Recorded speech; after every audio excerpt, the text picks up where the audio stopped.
The slap rang out like a gunshot in the hush of first class.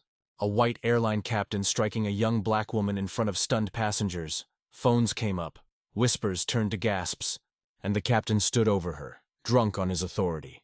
But she wasn't just any passenger. She was Danica Rowe, the billionaire owner of his airline, and before wheels touch the runway, she'll make sure his wings are clipped forever. Aura Airlines Flight 723 from New York to London was the kind of first-class cabin that sold silence as a luxury. The low hum of engines, champagne resting in crystal, and wide leather seats that seemed to declare, "You've made it." For most passengers, that was true. For Danica Rowe, seated quietly in 3A, it was a test. She wasn't here for the champagne or the legroom. She was here incognito, dressed in simple cashmere and sneakers.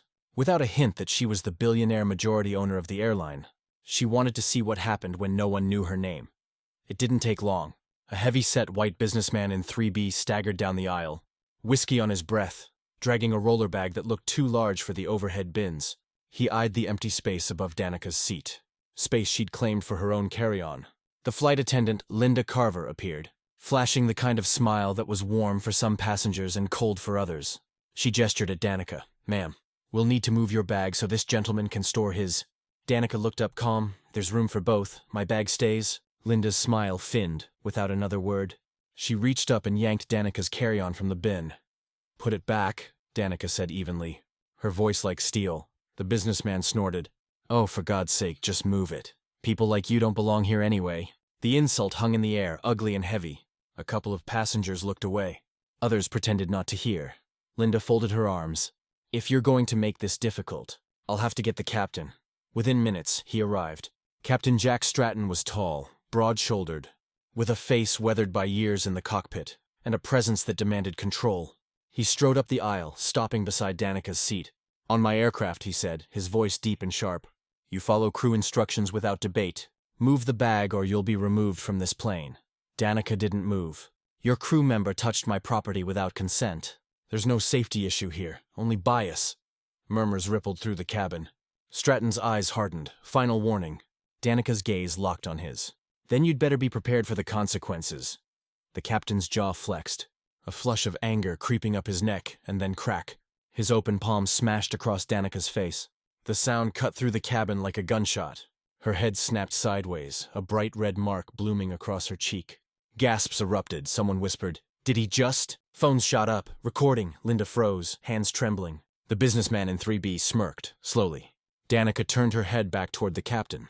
Her cheek burned, but her expression was ice. She reached into her pocket, pulled out her phone, and typed a single message. "Edward. Code red on Aura 723. Asset compromised by crew. Proceed as planned."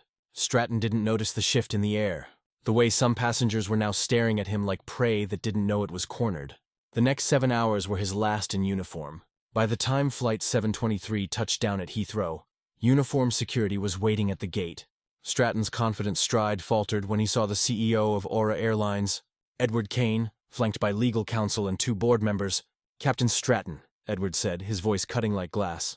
"Step aside," Stratton bristled. "What's this about?" From seat 3A, Danica stood, walking forward with the poise of someone who had just watched a man dig his own grave. She stopped beside Edward, her voice carrying just enough for the nearby row to hear. "This is about an assault on a passenger in your first-class cabin." "On your watch, on my aircraft." Edward glanced at her. Almost smiling, "Captain Stratton, meet Miss Danica Rowe, majority owner of Aura Airlines." The blood drained from the captain's face. "Owner?" "Yes," Danica said, her tone calm and razor-sharp. "And as of this moment you are relieved of duty permanently." Gasps came from behind. A woman in row 5 muttered, "Wow!" The businessman in 3B suddenly found something fascinating on the floor. Security stepped forward. Stratton took a half-step back. "You can't," Danica cut him off. "You struck a passenger in anger. You disgraced this airline and every professional in it, and you did it in front of witnesses and cameras. You've grounded yourself." She turned to Linda. "You'll be hearing from HR if you're lucky." Linda's lips trembled. She didn't speak. The captain tried again, quieter this time. "You don't understand." "Oh, I understand perfectly," Danica said. "You thought I was powerless. You thought my skin color, my gender, and my quiet meant you could treat me like less than human. Now you're going to learn the price of that assumption." Security took him by the arms, escorting him down the jet bridge. Cameras followed. His career was over before the terminal doors even opened. As the cabin emptied, A man in business casual paused by Danica's seat. You handled that with more control than I could have. She offered a faint smile. Sometimes the loudest statement is made without raising your voice.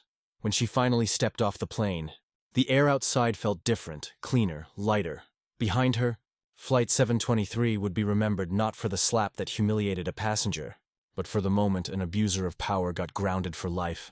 If this story had you hooked, hit like, smash subscribe, and share it right now so more people see justice served.